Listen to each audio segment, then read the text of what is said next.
I'll just start us off here, and I'll just say thank you all very much. We are here at the CEC, and we are talking to some fantastic ladies who have come in here to talk to us a little bit about the female perspective from ASD.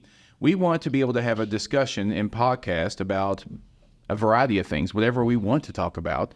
And at first, I think I would like to be able to have everyone introduce yourselves just a little bit. Okay. Hi, my name is Hannah Covington. You may have heard me on D93 last fall with Tony Rose and his morning show and been called the girl in the corner. I am currently at Woohoo 107 in the afternoons with Andy Morgan twice a week. Get to deal with his loveliness. And I am currently a broadcasting major here, focus in radio. My name is Caroline Corson. Nobody knows me. That's how I like it. I'm an English major and American Sign Language minor, and I discovered my autism around like 15 years old, which I think is late these days specifically. But we'll get more into that in a bit. Hi, I'm Emma Rudder. I am a freshman here, and I'm a musical theater major. And I have found out the past couple years that being diagnosed at the end of second grade is very rare for females with autism. So I was lucky. Hi, my name is Ava Ryan. I'm a history major, and I got my diagnosis in July or August of last year. We are late in the game. Well, I'm 49 and I still haven't been diagnosed, but it's probably in there somewhere. There is no doubt. The thing about autism, I think, is there's so many different definitions of such. It's hard to really define. And as females with autism, can you all explain why that's a little bit different? We mask it so well, it's hard to tell. I was lucky. I'm like Emma, I got diagnosed pretty early on because I'm epileptic, and my neurologist just could tell in my early visits that I had something more than just epilepsy.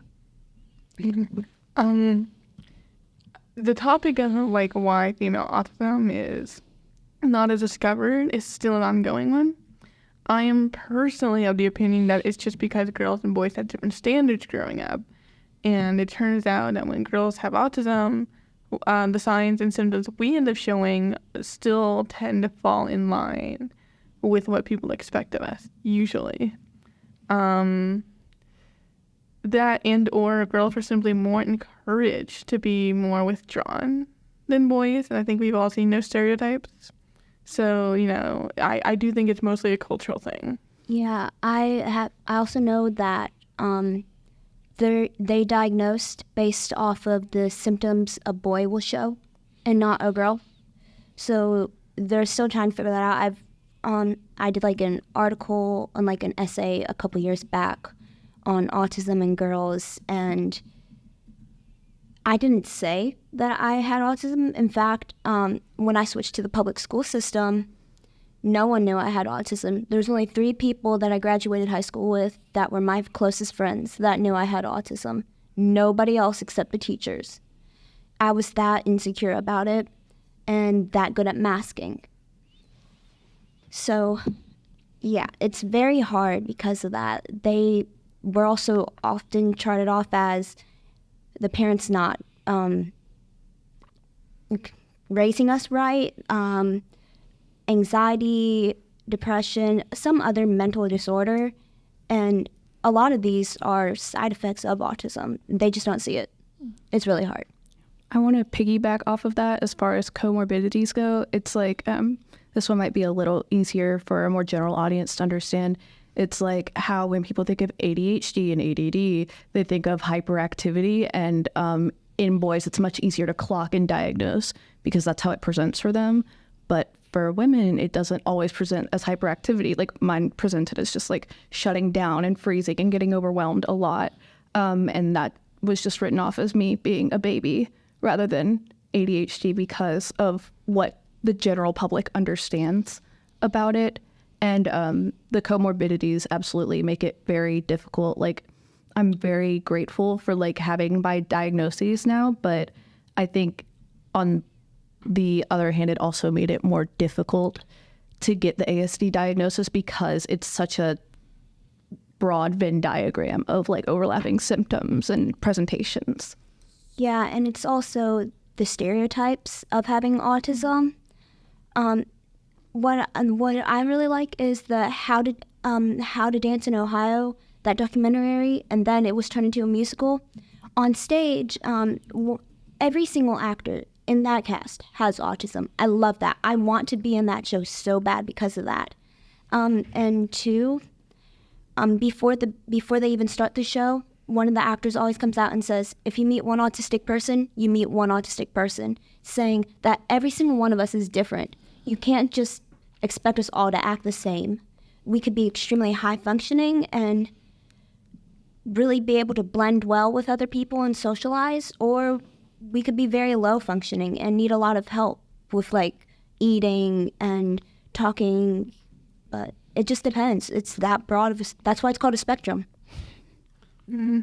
And I've heard the theory, it might have been a year or two ago, someone said it's like we're a zebra stripe. And I love that analogy because I remember I worked for a company, I'm not with them anymore. I'm glad I'm gone. But they would compare me all the time to one person, and I'm like, I'm not that person. I can do whatever you're going to ask of me. If you're going to tell me, hey, we have a deadline of get a news article out, I can get a news article out. I'm not dumb and ignorant. I was told I was dumb and ignorant constantly, and I'm like, I am not that. I can do what you're going to ask. Like, there's been times like somebody says, hey, can you get this done in 10 minutes? And I can say, sure, but if I don't, it's okay if I have an extension. And usually they will do that. Something I also want to bring up about like, sort of expectations, I think. Having like autism, or I personally am like very sheltered from a lot of the problems that people with autism end up having, because like my parents like gave me a very specialized education, which you can ask me about like whenever, but because of that, these days I try to do my work with the same like tool that like people without autism use. Like I end up like, I don't know what you call it, pushing myself too hard. Mm-hmm. Like, other people can do it this way. Surely I can. And then I am rewarded sufficiently for my hubris. You know what I mean? I do that. I do that a lot. It's the overcompensation of it all. Mm-hmm. Yeah. Yes. I was not... my parents tried to expose me to anything and everything in the world. Like, they never held me back. They tried to get me to anything I wanted to go to. Like, if we went to Europe, they brought me along. I got to go experience the things that a non-autistic person got to experience. Yeah. Honestly, I'm kind of jealous of you being able to go out to Europe. But this thing is, none of my family's really gone out of the country except for my grandparents and my dad once. But yeah, I wasn't that sheltered. But early on, I learned that I was pretty different from my peers, but we've been to places. They tried to get me into sports. We found out in 3rd grade that I'm terrible at sports, but and that it's like no, like when I got to middle school, I got to sit out of gym. But everyone else had to have gym. I didn't have to have gym. I don't know why, but I got to sit out of that probably because I had such a terrible time in elementary school. I was constantly like, whenever we had dodgeball, who was getting thrown out the most? Me. Because everybody knew I had autism then. Because I went to a private Catholic school with the grades the size of 40 people max. And everybody knew what every single person had. Yeah, I was raised in a private Presbyterian school, so I get it. It made it really hard, but I I graduated high school in 2020, so obviously they don't know what's going on. I'm never speaking to any of them again. But like at the time, it was like even having like a different set of beliefs alone was enough to get you pariahed and make your living experience just a very miserable one. And I was thinking about it, and using ADHD was more of a like make it make sense. But I personally have BPD. That's going to be borderline personality disorder, not to be confused with bipolar. I got that diagnosis like 2.5 years ago, and the person at the time who diagnosed me said, okay, well, it's most probably this. That's what I'm seeing very obviously. But it overlaps with ASD, so let's be careful not to get those confused. It was the ominous foreshadowing. But I stopped seeing that provider, and when I went to other ones, they're like, oh, you have BPD, but we can't explain these other behaviors, but it's just the BPD. Like, you can't have both. I was like, ¿por qué no los dos? Like, yes, I can have both. And I think that just like makes it really tricky again, because a lot of people assume you can only have one. Like, the concept of comorbidities does not like exist to a lot of people, I feel like, and that makes it tricky also. I mean, that's surprising, you know. I mean, because I imagine like when people have certain like differences or neurodivergences, they happen in different places in the brain probably. There's nothing saying that like two different things can happen in two different places. That's interesting. I never had any like testing done until like very recently, like brainwave tracking, that kind of thing. Like, because they were just like, oh, ADHD and depression, that's why everything is weird up here, like call it a day. Like always. So they didn't think to like look into that part, but I'm very fortunate. My dad is in the medical field, and so he knew a guy who like after getting my diagnosis, he like went to his friend and was like, hey, can you like please like look at this and explain it to us? He was like, go have a couple tests done, see what happens. And so that explained like the coexistence of them. But like before that, they were like, no, you do well in school. Like, it can't be these other things because you do well in school. And I was like, again, stereotypes, like they're so violently prevalent. And like in doing this podcast, I'd really hope to like clear the air on that for a lot of people. Oh yeah, like this is what I experienced, and that's why I chose to go into radio in the first place. Is I want to educate the public on a daily basis of, hey, autism is not just male related, it's also female, because if you watch the Today Show, Al Roker's son is on the spectrum, if you didn't know that. And so the public only sees a male perspective, and I'm like, hey, here locally, me, who's on the radio, is autistic, and I'm okay with sharing that. If my host is okay with me sharing that, and we are going to talk about it at some point this semester at Woohoo, because I have expressed I'm open to sharing. I'm open to answering the public's questions if they call in and ask a question. That's really cool. I like that incentive. Yeah, I really like that. So this was a conversation that happened back in January on my first day. He said, is there anything cool about you? And I said, well, I'm on the spectrum. And he said, well, that's really cool. He didn't like just get offended. He was like, that's really cool. I get to work with someone who's on the spectrum. Yeah, I always like those people who don't see us as a burden. I feel like most of society sees us as a burden. But something else on stereotypes, what always got to me was how we're portrayed in the media.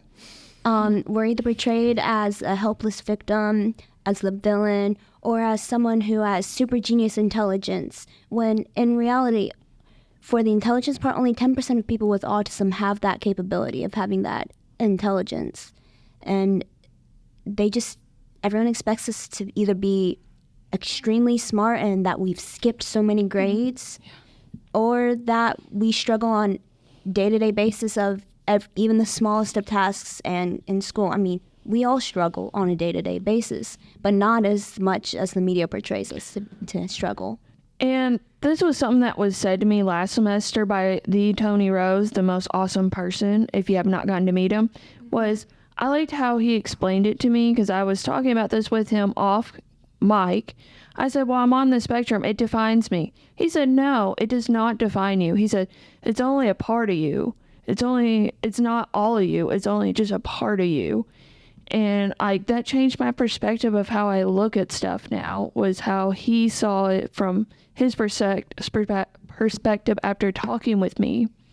So it made me think more positively towards my disability of like, oh, it's just like a quirk of me. It's not all of me, because there's more to me. Regarding that, I mean, everyone's relationship with their autism is a little different.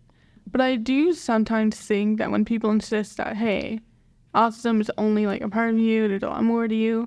On one hand, I feel like, yeah, that's a good interpretation.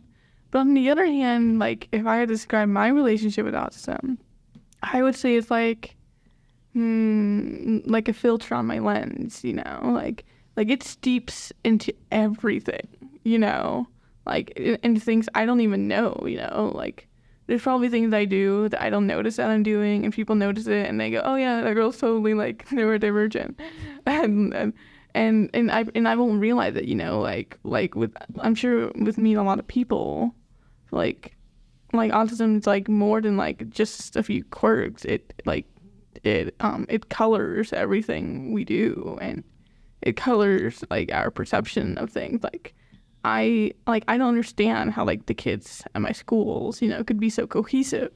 I certainly couldn't, manage to be so like, I don't know, socially like similar, or I had to do a lot of learning compared to them. Like I grew up, and I'm lucky to have grown up with therapy, and I had to do a lot of growing up, and any social skills I have were pretty hard earned, and even now, there's still just things I don't know, or things I do that I don't notice that people do, or the way that I think.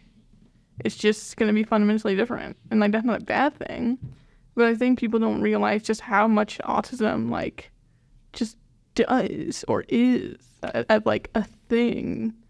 It's not like symptoms. It's like that's what everyone does with any disorder.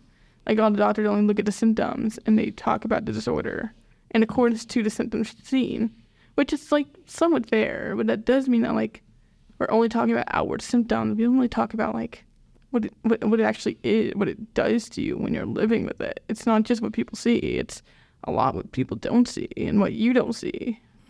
How it affects your relationships. And since we're already halfway there, I think it'd be really interesting, Emma, since they covered it, if we covered like what our relationship with our diagnoses is, because that's always a fun little like compare and contrast. Yeah. Do you want to start? No, please go ahead. Okay. So, question. I didn't have an answer. That's funny. So, after being diagnosed, I was switched around to so many different doctors, and it wasn't until 5th or 6th grade that I finally got a permanent one who actually helped a lot more than the others did.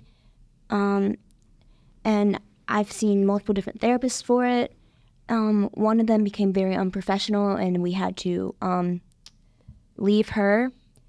And like that wasn't good. It was kind of, honestly, I didn't really like being there.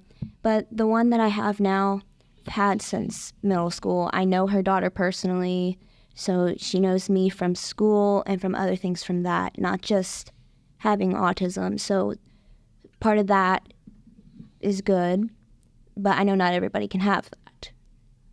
So yeah, it's very hard, especially when you try to explain it to kids.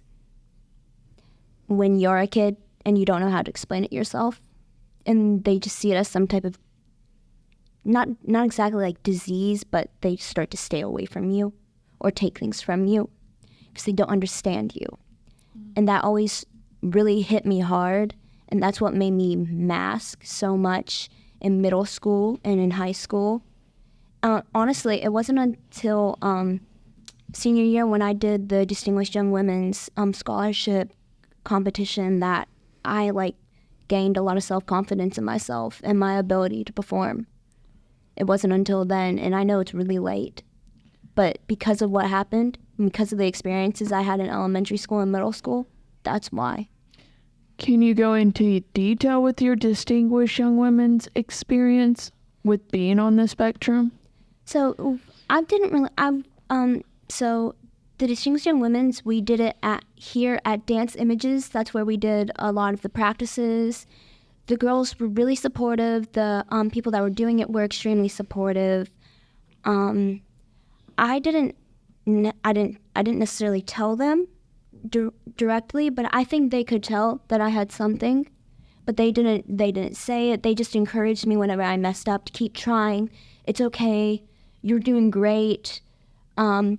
And all the girls were so supportive. And they even said that my group was one of the groups that they had that was like the most distinguished, like very like helpful and like uplifting to everyone. No being rude to each other, no competitiveness was in there, even though we all knew we were trying to win money for a scholarship.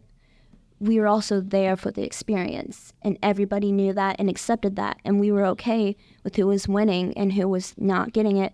In fact, we actually kind of made bets the night before on who would be the next winner, and 90% of us got money out of that bet because the person who won, she betted against herself. She said she was not going to get it. And we love her for that, and she did get it. Great story. Oh my God. But just all of that, like, just helped give me self-confidence in myself. The whole entire experience of going through each practice from 8 to 10 on Wednesdays at night, all the way from the beginning of August to halfway through September, just really helped see another side and gave me so much a better, clearer understanding of myself from it.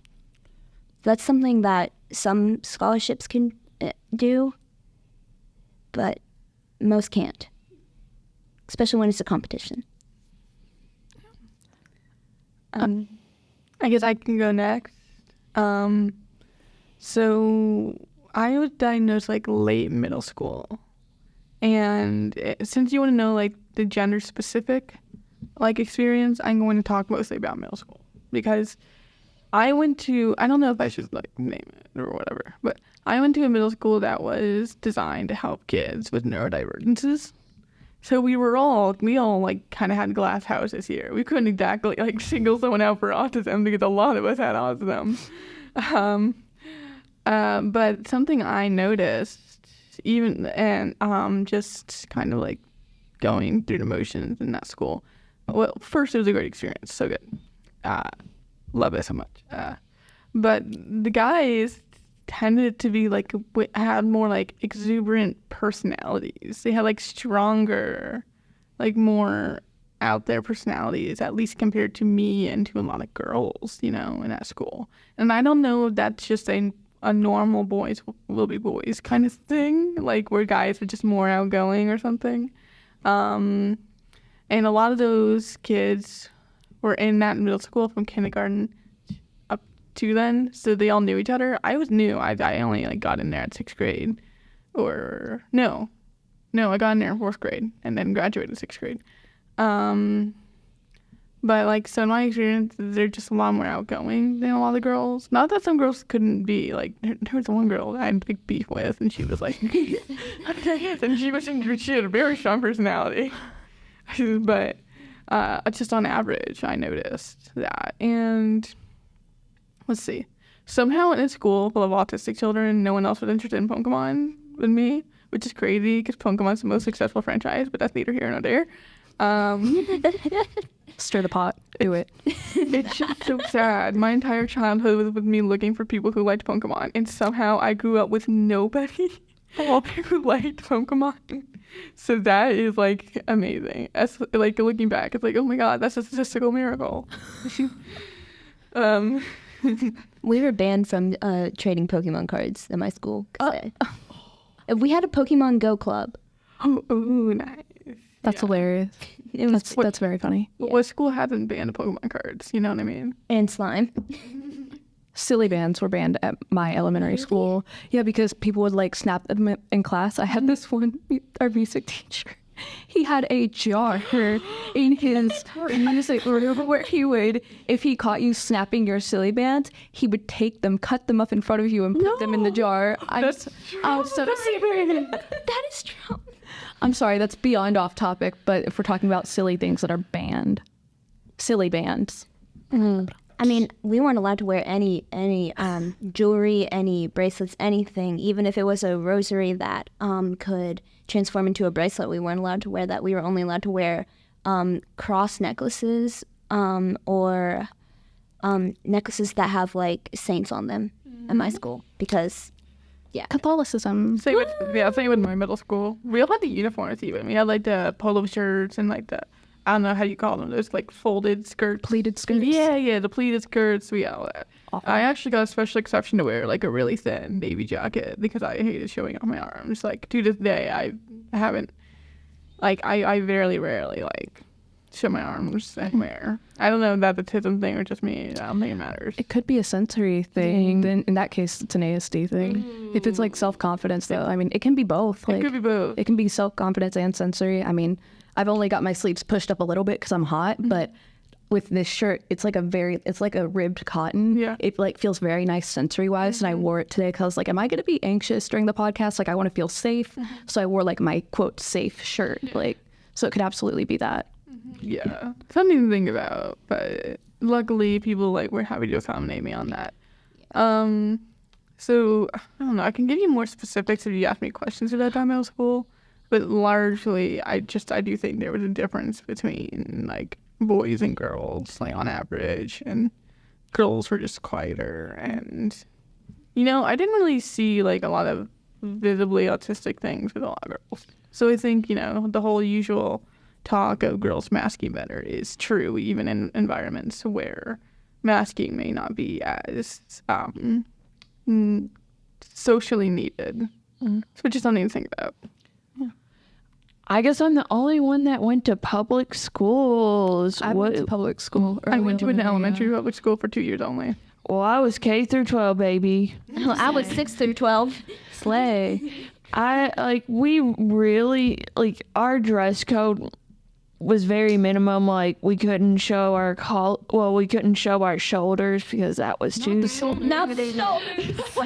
No, the three-finger test. God, yeah, they show your bra straps. You're screwed. Yeah, But I have the kids covering their ankles, Max. Or the six, or the inch, the finger Note card. The horizontal note card. Oh, yeah. Or the 6-inch phone. They're saying your phone is so big now. If it goes past your phone, or if it goes to your phone, it's good. If it doesn't, Yeah. Yeah, and shorts had to be to our fingertips. Yeah. So, yeah, I never really had any sensory issues with what I had to wear on a daily to school. I got to wear V-necks up until high school because my principal was very religious. Yeah, he didn't like girls showing their collarbones, and I'm like, that's a little too much. That's a personal problem. Get out. Yeah, exactly. definitely. Yeah. So growing up K through 12, I had my more rougher spurts between middle and high school with being on the spectrum. Elementary was easy, but middle and high school was harder because I have all those teenage hormones and I'm very angsty and I'm trying to fit in. I think my main goal was just trying to fit in and hide my ASD diagnosis. So that was the hardest part. I actually hated my disability middle school through high school because I got made fun of a lot. I had a girl who had a younger brother who had autism, and I had admitted, it was between my junior and senior year, I said, yeah, I'm on the spectrum, I have Asperger's, and she goes, no, that's not a thing. And I was like, okay, yeah, you're rude. So I have books about it from when I was really little. I have all cats have Asperger's syndrome, Asperger's looking out, then a bunch of chapter books from my parents. Honestly, I don't know where those books are anymore. I think we got rid of them, but they were very helpful. Yeah, so it was a very hard experience. I really didn't come to accept my disability until I came to college because people were more open and welcoming in college. So yeah, my life was a little bit harder in middle and high school years for being in public, and everybody was judgmental, and I was trying to fit in and mask my disability. Well, I mean, it's easier to accept yourself when others are accepting of you. Yeah. Totally get that. So I'm latest in the game for diagnoses, I think, by a long shot. Full honesty, since we're trying to get the education out to the world, I took it really hard. I took it really, really hard. I definitely like spiraled for a bit because, as I've mentioned, comorbidities are very much a thing. I deal with anxiety and depression, among other things. And I wasn't in a great spot to begin with because I was really anxious about starting school in the fall because I didn't have the accommodations I needed. And so like this isn't meant to sound derogatory, but like getting that tacked on as well was like, oh my God, like I'm so screwed. This is like, people are going to think I'm a freak because like someone actually said to me once, well, you don't look autistic. You don't have to. You don't act autistic. But it's the stereotype again. And I took it really, really hard. And honestly, I'm still struggling with it a lot. And like, I have like some of my like symptoms or how I present like fleshed out so I can like check myself if something happens and like know where it's coming from.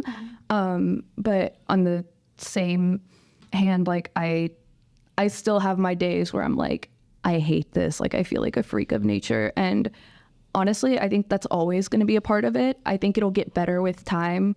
But it's just so hard in a modern world where despite all the science and all the statistics and all the studies, people are always going to have their prejudices and their expectations of certain categories. And people are always going to want to put you in a box. And it's painful. Like, it hurts emotionally. It's very hurtful. So I find it trickier to speak like beyond like my feelings around the diagnosis because I'm still fleshing out like what I can attribute it to in my day-to-day life. I've got like the sensory makes sense to me. And sometimes like the mental disconnect I have with like very basic concepts of like, say you're going to point A to point B. Mentally, I go point A to point H to like O, and then I get to B after that. So like I can identify it in that sense, but beyond like certain like feelings, like physical feelings, and like temperature, it's been really difficult to like figure out where I'm at. And that's part of why I was so eager to do this, because I was like, I know for a fact that there are going to be people here who have had their diagnoses for longer than me and probably have like a lot of really good insights. So like I've been looking forward to this and like hearing from y'all about like what can I learn from myself about myself through them. I'll tell you, this has been harder on me because I'm a broadcast major, because when I don't have control, it bothers me. Real. I'm like saying like it left me a little anxious of like what's going to be happening, because I literally, as I mentioned, I'm doing a podcast. I've like written stuff, like having that control. It's like, oh, it's good. So like not having any control about drives me insane. I've gotten better since being at Woohoo, like because I semi have control because sometimes I get asked what we talk about, but I also learned what trust is, like having trust. And I think that's another big part about the autism diagnosis is like how much trust do we put in people? Like care providers, friends, instructors, all that. I learned something from my therapist recently, because we are going to normalize therapy. Do not mess with me on this topic. I feel you. Really, I was raised on it. I get you. I learned something a few months ago that I like hadn't really considered, because I think like being raised in such a tumultuous, like getting our diagnoses and stuff, like trust is extremely difficult, like you said. And my therapist like suggested like, well, to an extent, trust is also about trusting yourself before you trust others, in the sense that like, no, you can't 100% trust anyone. You could have known someone for years and think they're a saint, and one day one thing happens and you find out about this whole other side of them. But you have to be okay with knowing that could be a thing, and you're going to be okay with yourself and like, no, it's not your fault, and not take it personally if they hurt you, because that is also not your fault. That is their problem if they act like they're to be trusted and then can't be trusted even a little bit. And so that's like really helped with like being more vulnerable and like honest about my personal like experience with neurodivergence. I will say with us, having trust rewarded is rare. You know what I mean? Yeah, definitely. Because we become social pariahs at such a young age, it is very easy for us to, I don't know, sometimes like end up misguided or like have people say things and we believe them wholeheartedly, especially with like not everyone with autism. I want to like put a disclaimer now. Not everyone with autism has this problem, but I am one of the people who have trouble detecting sarcasm. And like, I do take things more literally. I've gotten better. I've taken literal idioms and metaphors like class over the summer when I was younger. So I've gotten better, but I'm definitely one of those people.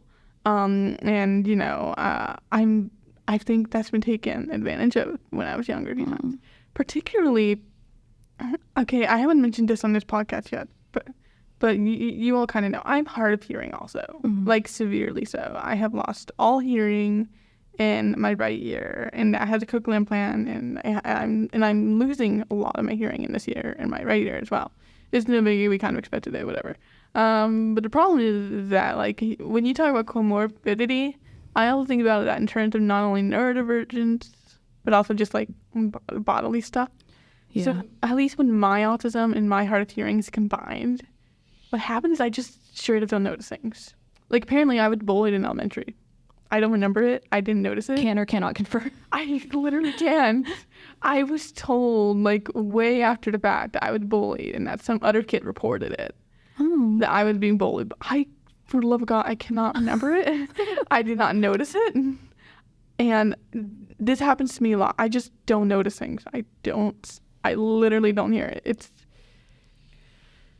interesting. It seems like there would be an element of trust there with like, while we're on the topic of like trusting others to be like, oh, hey, I was being sarcastic, like gently explain it to you rather than like give you a hard time because you missed something. And like y'all have already picked up on it. I have no filter. I'm a very sarcastic, sardonic, pessimist. No, it's fine. I'm not really. I'm on a roll.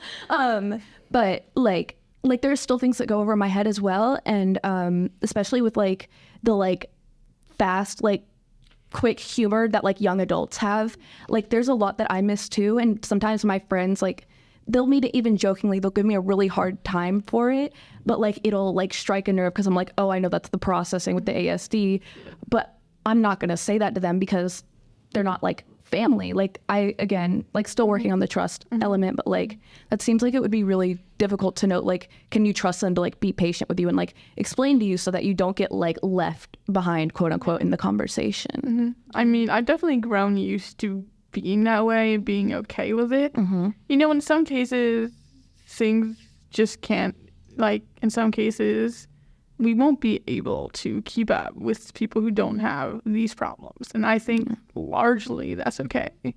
You know, I've become a lot more like, oh, I didn't hear it. Well, if they're not telling it to me, like, to my face, it's probably not that important. Irrelevant. Yeah, basically.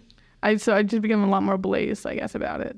And I think a lot of us can say something similar where, like, as far as the places where we can't quite compensate socially, we just say, oh, you know, if it was really important, someone would, like, probably mention it to me, even if I missed it somehow. I find I get freaked out with, like, it ties into, like, the control bit, like Hannah mentioned earlier. If I don't hear something, I get paranoid that I'm not going to know exactly what's happening. Like, what if the one thing I missed, even if someone's unwilling to repeat it, was a complete change in conversation? Like, I was at trivia last night. What? Sorry? No, sorry, just conversation changes. They're the worst. I was at a trivia night last night and it was like really loud in there because there are like a bunch of people at tables surrounding us and like the MC on the mic and like background music. And when we were figuring out one of the answers, I heard someone say like a potential answer and I was like, wait, that's wrong. Like I promise, like it's this other thing. And then the person beside me said, oh no, it'll be fine. And I was like, what are you doing? That's the wrong answer. I find out 5 minutes later, we got it right because somewhere in there, someone else had said, oh no, actually it's this. And so the other person on my other side was saying like, yeah, it'll be fine. That's actually the right answer. But like there was a mental like blackout. Like I fully missed the person across from me, like being like, actually it's this. And so I panicked. And like, it's that element that I like really freaks me out when I don't have that part of control. So like, I think I could learn to be like more patient in that area in terms of like things that I miss like mentally or like hearing wise. Yeah, I don't know. It's a skill you have to learn. Yeah, you know? definitely. It's man, I don't know how to describe it. It's just something that eventually happens to you. It's very much if you don't learn it, your quality of life will not improve. You know, it's a skill you'll need at that point. Like, honestly, I know what I want to do. It's going to be very unstable in life. I'm not going the safe route, having 9 to 5, having health insurance and good and other insurance. I know I'm taking that risk, and I'm happy, but I like schedules. I like having to stick to things, going with the flow. I don't know how my friends do that. I'm going to be honest with you. I don't know. Can't, won't. Yeah, I can't. I know I'm going to have to, but for now, I have a schedule. I'm sticking to the schedule. Let me have my schedule for the next 3 years, and then I'll figure it out then. Like, I know, like, whenever we had, like, a random schedule change in schools, that freaked me out. Those were the worst. Especially when I was younger, and I'm like, oh, no, why do we have an announcement? Why do we have to go to this? Why? Wait, oh, no, we have a pep rally? No. And eventually I just stopped going to pep rallies, to be honest. I never. And technically, if they were at the end of the day, and I know in high school I could leave early when I was able to drive, so I left early. But there was this one time that a teacher stopped me and asked me, what am I doing? Why am I leaving? And I'm like, I don't go to pep rallies. I drive. It is 3:10. We get out at 3:15. Let me leave. And she didn't let me leave. It was 5 minutes. I know. Okay. I know. Wow. It's that bad. It's yeah. And I'm like, I even had that little schedule. I waited till 5 minutes till the buses would get there and everything to leave. So I'd get out of the parking lot, wouldn't be in the parking lot for like 20 to 25 minutes trying to get out, get rammed into, get crashed into. Yeah. Fun fact: one of the judge's sons here ran into my car once, and there was a piece of graphing paper on my window shield saying, "I am so sorry. I think I ran into your car in the parking lot. Here's my number if you want to contact me. My name is so and so." And so then I'm like, "Who the heck is this?" Comes to find out, his dad paid for all the damage because he's freaking rich. But that just messed up my day. Because I had a whole entire schedule planned out. That freaked me out. I wanted my schedule, and that messed it up. Just knowing I had car damage messed my whole day up. I just had a baby epiphany. I'm so sorry about the scheduling stuff. Growing up, it at first wasn't a problem because like all children are picky. Until like I hit middle school, high school, my parents would want to like try out new restaurants, as people generally do. Yeah. I always had the biggest problem with it. On the one hand, full disclosure, I have an anaphylactic nut allergy, and there are like some restaurants really just aren't as good about allergies as others. So that's always a concern, but it more came from like, there's just this like inherent gut no when they'd be like, let's try something new. Don't you want to try this new food? I'm really not picky anymore, but like I still have a problem with trying new restaurants. And I'm only just now coming to you live realizing it's probably because of the ASD and the need for no change ever. That would explain a lot. My pickiness is a little legendary. I'm happy for you. I spent like a lot of my elementary school, night after night, consecutively, with very, very few breaks of just having pasta. Slay. Like Nice. pasta with cheese, no butter even. Cheese and no butter. Oh my God. The cheese we get melted is fine, but That is not a butter substitute. I do not care. Dino Nuggets. Dino Nuggets. That no I nuggets. was in my right now. I'm the polar opposite. I'm not much of a picky eater. There's very few foods I don't like. My parents were very pushy on me of, we don't want a picky eater, because my cousin who does not have ASD was a picky eater. So my parents and my grandparents were very pushy because they're very old school of, you eat what we make. And I'm like, I'm fine with that because that has made my palate more refined. There's very few foods I don't like, which is cucumbers and olives. I do not like those. I'll eat tomatoes every now and then, but yeah, I'm not that much of a picky eater. So I'm not a picky eater. I really don't have a schedule. If you're in the broadcasting major, you have to learn you don't have a schedule. You go in when you're asked. If that's like you have to be at the station at by 5:30 in the morning and the morning show starts at 6:05, then you're going to be there. So I don't follow a schedule whatsoever. And so that's why I'm not like, I don't like having a schedule. I like being more free range. That's how I enjoy life. That's nice. I like that. Hey, How to. on the question of I don't know. Just have a laid back personality mentor that tells you. I'm kidding. I like the learning. yeah, I have to ask though, since we're on the topic of schedules. Please. One of the worst things that can happen to me, but like not like in this horrible, but like one of the worst things that can happen to me, growing up, and I hope some of you relate, is when your parents take you to doctor's appointments without telling you beforehand that there's going to be a doctor's appointment. I was never ambushed like that. Me neither. Well, they'll just like take me, like they'll tell me like a few hours before, or they'll tell me on a day that like it's happening.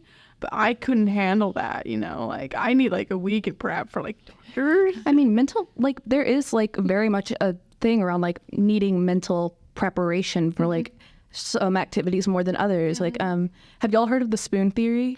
Yeah. No. Okay. So just to fill y'all in, it's like, so say, I'll just use today as an example. I didn't get much sleep last night, so I started off the day with like 3 spoons, and each spoon is like, say, like a social interaction or like an emotion that comes up. So I was really cranky and like low tolerance this morning, but then I had a really good session with my therapist, and I got my coffee and like my favorite little pastry from Spencer's, and I always like feel better when I have those. So that got me up to like 4 spoons, and then I ran into a friend who I haven't seen in a minute, even though like we're both on campus, and like I was really worried about this podcast. I was like, I'm going to go into negative spoon count. But right now I'm at like 8 spoons. Like I'm really enjoying this. And that being like, if like it had been a bad therapy session of like my therapist like hit me with hard truth, I'd probably be down to like 1 spoon. And then I'd get here and be like on the verge of tears when we started the podcast. So it's just like, quote, tolerance for things. And I feel like for like mental preparation, like I need time to collect my spoons. I need to find my spoons. I'm going on an Easter egg hunt.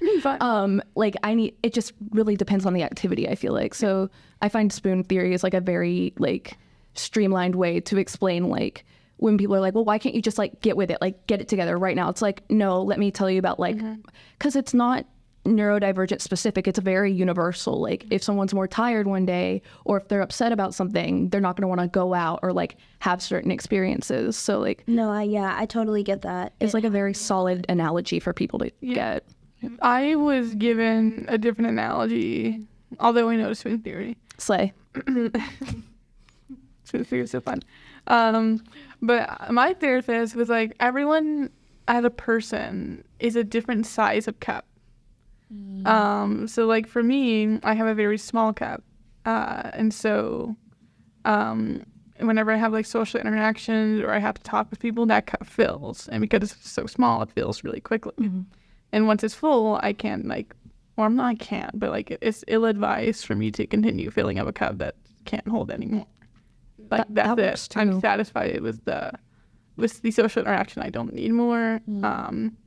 And everyone has different cups, so it's sort of a similar thing. I do think they talk about slightly different things, but I just wish like we as a society talked a little bit more about like people say, oh, kindness is like free, but like No, it's not. it's It is definitely not to me. No, thank you.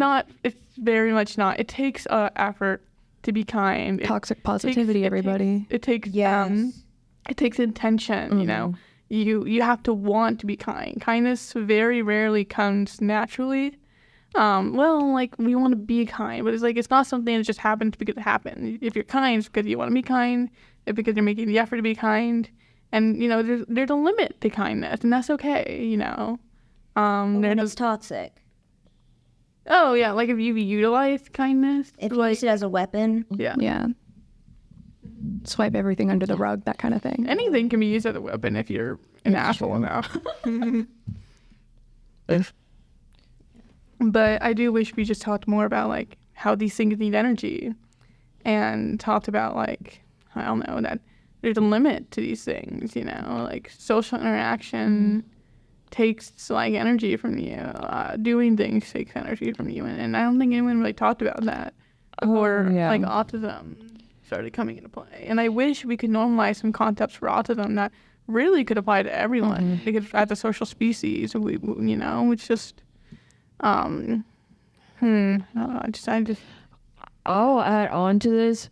For someone that's going on radio twice a week, it's like you have to be a full person on radio. Like even if you're having a crappy day, like, oh, I just got a grade back I didn't want, I have to flip a switch and be a happy, perky person, even though I feel like utter crap inside. So it's like that takes even more energy. Like that's why like I don't like editing after I do a shift, because I'm like, I don't want to go edit tonight because I just put my full personality on the radio for all these listeners. I don't have the energy to edit. And it's so frustrating that people don't understand. It's like we need more than just night lab hours. We need lab hours in the morning, and certain classes should not be taught in the lab room. I don't want to get into that because that college labs are hard, man. It really are. Like I'm having trouble with my lab right now. It's a partner lab, and the two of us are very Different. No, we're actually both. We're both here in CAP. Oh, okay. But I think that's worse almost. Oh, You know, you gotta hate it when like you both have the autism, but like you're on parts of the spectrum that don't. That's an interesting like topic for discussion. Yeah, it's the worst thing ever when like two neurodivergent people like meet up and try to work together, but then they realize their symptoms like are like they clash horribly. yes. Oof. It's ooh. I've experienced it. I know your feelings. I had a coworker like that. Her and I clash, and she just still tries to talk to me. I'm like, girl, I ain't gonna forgive you. I'm not gonna say names. She used to be here, but now she's in the program building behind us. But her and I just still don't clash, even though I've left the same place we were working at.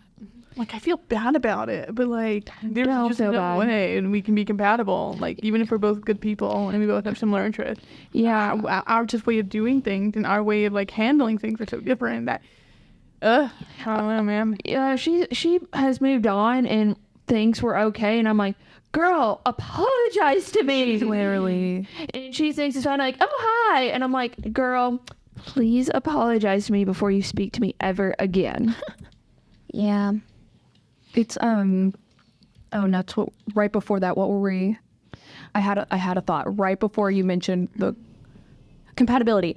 There it's fine. The coffee is still kicking in, everything is fine. No, it's fine, guys. Toxic positivity, everything is fine. Thank you, I'll be here all day.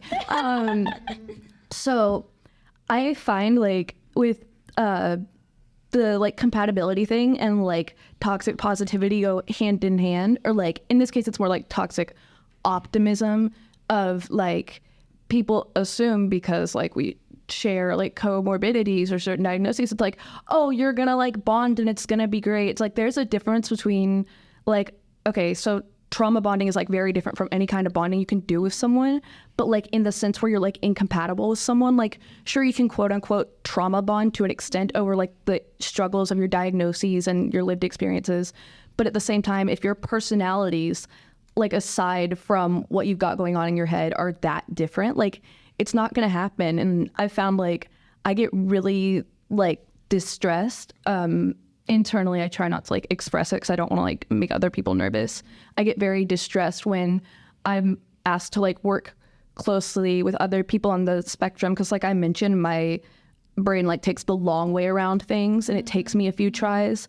And then like the communication, there's like a filter on my ability to communicate and a filter on their ability to communicate, and that's no one's fault. It's just how our brains are. But it's just, I find it extremely distressing that people assume like, oh, you're gonna like be best friends because you have the same diagnoses. It's like, that's really not how that works for a lot of us. It's very hit or miss. Either you two are very fast and you're taking shortcuts through that journey, or you're both taking twice as long as you normally would have alone, man. Yeah. It's No, exactly. rough. Yeah, I was paired up with someone who had another disability, and they were like, oh, you guys are going to do great together. You guys are definitely going to get a good grade on this project because you guys are so so in tune with each other's disabilities. And I'm like, Please. this person has a completely different disability than me. They're not autistic. They just have ADHD. Oh no, they did not be all in the same field. Yes, they did. They was on the same project. And you know who ended up doing most of the work? You. Yeah. I did. Yes, ma'am. I told the teacher, and we still got a good grade, but she still got the good grade when it was mainly me who did the work. I hated that. Yeah. I mean, at best, autism and ADHD, to me, I've always called them cousins, you know? They're definitely, like, on that family tree, but but you wouldn't call your cousin the same person as you or anything. No, yeah, definitely. Like your cousin, you are different. You might be related, and you might, like, have a lot of similarities, and you're probably in the same family. I wouldn't be surprised if they're on the same family. Yeah. But, like, you cannot call them the same, man. You cannot do that. I have a question for y'all. I was just thinking about this as we were discussing it. I found like with like struggles growing up and the like trauma responses we develop from them, like I find it's a lot easier for people like us or with similar diagnoses to like be empathetic.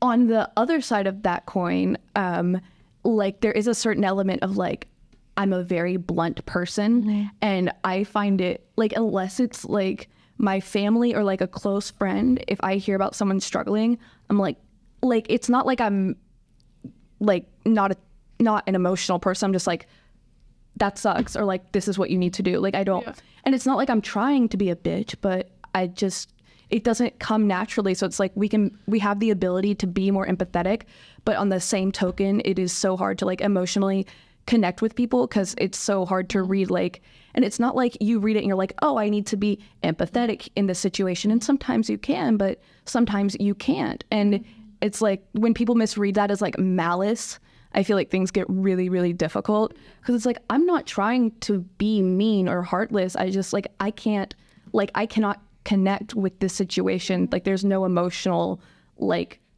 I don't have any, how would you say, like skin in the game on this one. Yeah. If that makes sense. Do y'all like, I can relate. Growing up, I was told I had empathy problems. And I think they're partially right, you know? Like on one hand, like it's really complicated, I guess. it is, it's extremely complicated. It's very difficult to like describe. Like I have a hard time caring, I guess, a lot about people I don't know. But that doesn't mean I want them to be like fucked over or something. Yeah. Oh, yeah, And definitely. people just assume you want people to be fucked over because you can't get on that level with Yeah, them. it's like I'm sorry, dude. Like I'm sorry you're having trouble with this, but I don't like know you. You're not someone who's gonna stay in my life. I've only known you for a week. I don't know you well enough to be on that level. Give me some time and I might, but I might never see you again. It's just really hard. And like, what are you supposed to say? I don't understand how like normal people handle that kind of thing. Like someone like comes to me asking for like or wanting to vent about a problem, and then they don't ask me for advice. I'm like, what are you wanting from me? So why are you talking to me? Yeah. No, There needs to be definitely. like a purpose, like a what's the point, instead of like freely speaking. I feel like it's hard to like like not having the direction or like the intention. I feel like it makes it harder to connect. Well, that, and I just don't like it, you know. I really don't like it when people like try to emotionally rely on me and then don't like let me do anything about it. Like, what, you just want to give me this knowledge This is that a you're two-way street. suffering Don't and be then like let that. me like Yeah. like you like I literally had like a boyfriend in high school, and he was in like such a bad place, but he would not reach out to anyone else, and he would only talk to me about like his problems, and I couldn't do that. Like, That's toxic. kind of. He's a good kid. He just, I don't know, man. But like man, it was rough for him. But he couldn't talk to his family. He couldn't find a therapist. He couldn't talk to a school counselor. And I obviously, I was what, like I was like 16 or something years old. I couldn't do dog shit. You're not a therapist. Yeah. Oh God, the amount of times I've been made a therapist is good Lord. Man. Yeah. Yes. I totally get that. And like also like this is like coming perspective of like a performer. If you're the lead in the show, there's all sorts of problems going on between cast members that aren't leads, that don't have a lot of responsibility on them. They all go up to you and wanting you to fix something. And I'm like, I can't. I'm on stage 99% of the time. I have a lot of things to do. I may not move much stuff on set, but I am all over the place. I have so many things to memorize. I have so many things to do and to say and to keep the show going that I can't deal with your petty little problems off stage. I have so much more on my plate than you could comprehend right now. Maybe you will one day, but please figure this out by yourself or talk to the parent backstage or something. This could be like a children's theater thing that I might be in or something else. But it's just so hard when they come up to you. And it's even worse when like you have experience of being like a camp counselor Oh, yeah. or a camp group leader. So they know that, oh, you're someone they can go to. If I'm on the job, yeah, you can come to me. But if I'm not on the job, please do not come to me. And do not rant to me about things and expect me to fix things when I don't even know how to help you myself.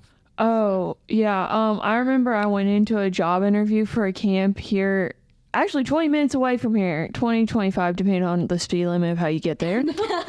I'm just gonna be real. I can be a little speed demon. Slay. Maybe, yeah. And I asked this question of like, how do I handle a Karen parent? Like, and they looked at me like I was crazy asking that in an interview. I'm like, look, this is a serious question I have on my hands, and if you think I'm asking BS, I don't know how to handle that. That's such a good point. Because like I feel like we all here like generally have lower tolerances for people who start problems like that, just to start the problem, because we have such unique, like intense, like struggles of our own that it's like, I don't have patience for Karens. Like I used to work in a doctor's office and they'd be like, the patient is like always right. Like until it comes to like how we diagnose them and like what procedures need to be done. Like you can't fight back if they disrespect you. Like you can't keep your mouth shut. Just like check them in, like take care of their insurance and check them out. And it like drove me up a wall. But before I forget, Hannah, was my like kerfuffle relatable at all to you? The empathy versus apathy? A little bit. Like it's like, how do you like care? Because I've had to turn that hat on a little bit, like for the last 2 weeks, because I've had to been a little more caring person at my internship and like let my host vent, because I'm pretty sure his roommates are tired of hearing about his problems and other coworkers. So I'm like, okay, please tell me what's going on in your life. I have nothing interesting going on, please. And like I'm doing an internship and my plate's already full. I've also had to learn of using my FNL like and asking for extensions when I need an extension. That is one thing people don't understand. And I'm hoping professors that listen to this understand our struggles. That our plates are full. It's like, please read our FNLs, because I've had instructors not read the FNL, and I can definitely tell who has not read the FNL. And when I've asked them and they denied me, I'm like, okay. But you signed the paper. You signed it. But you signed it. Yeah. You're legally bound now, girly. Yeah. I had that experience last semester. Oh, faculty notification letter. It's like where you disclose like Your accommodations vaguely for like class. your diagnoses and like how you need assistance in the class. Yeah. That's the longest I've ever been quiet in my life. Just being real. And Oh, wow. honestly, there's a reason for that. It's because you all have done an amazing job. I have sat here and listened and learned more than I have in my 50 years of living for this. And one of the... Admit your age. I am, 49 years almost. All right. So here's the thing. I just appreciate what y'all are bringing to the table here. Y'all have had an amazing discussion. We've already we're over an hour. Oh, yeah. All right. Oh, nice. I was wondering when you were going to bring that up. Well, there is at the podcast, we are the boss. We can do whatever we want. Yeah. And honestly, you talked about using media for different ways. We are going to try to do that here. Okay. So I hope you all I'm fine with stopping at this point if you all are. And I would love to do this again if you all are interested. Yeah. Definitely. I think you all have done, I'm not lying when I say that. I'm not trying to embellish, all right? I have learned, I've had to look up words. I've had to figure out a bunch of stuff. And I hope that bringing some of this to light does help other people understand. Because just having exposure to things makes all the difference in the world. And for y'all to take that time to do this, I am very, very thankful. So y'all want to say anything in the end? You want for this episode? Do you want to? I have a quick question. Were there Sure. any of those terms you were looking up? Is there anything like we should like define, like clarify here on the podcast so we don't confuse the listeners? Like, was there anything we said that was too like niche? No, I think it was mainly like I am not that smart, and you all use words larger than what I'm accompanied. I am more of a jabberjaw and not like thinking everything. And you all have really made me think about a lot of stuff, and I appreciate that. Nice. Do we feel like we're at a good stopping point? Yeah. I think so. I mean, Yeah. there's something I would like to say. Please. Yeah, go ahead. So I think a lot of, and most of you can agree with me when I say that when we talk about autism, most of the exposure about autism comes from other high-functioning people. with autism. Yeah. Yes. In media, you will find that when there is depiction of people with, like, very high support or, what's the word, low function. I don't like low-functioning, man. But this is people with just, like, with really high needs or people with autism who can't communicate. In media, their depiction is largely like derogatory, you know, and they very rarely, if ever, get a chance like we are right now to tell people about their experiences for multiple understandable reasons. So I guess if I would want listeners to just remember that these problems typically happen to us at low support needs or medium support needs. But people with high support will have a very different experience, and that's okay. But I kind of want everyone to just kind of make sure that they know that, you know, because people on like that high end support, they just have such a different experience from us, and that's okay. But Well, I liked what you said. You said when you've met one person with autism, you've met one person with autism. Yeah. And I think that's something we're really going to work at explaining. Yeah. Definitely.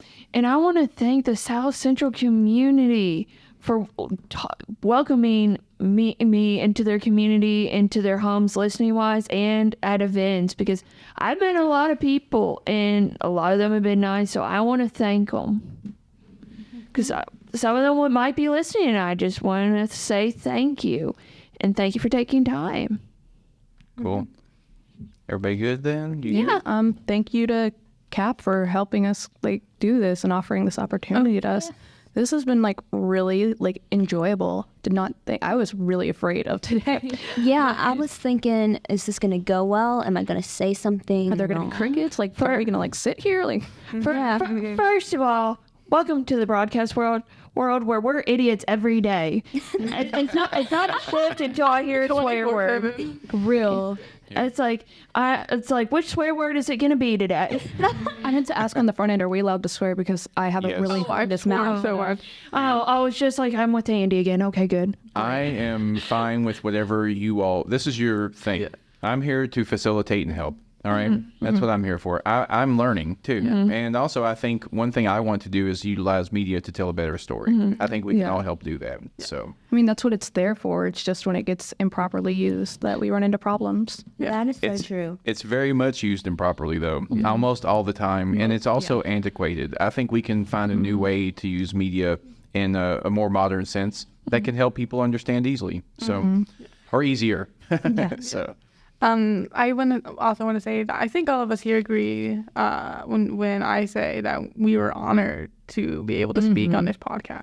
I definitely agree with This that. has been an awesome opportunity. This is really great.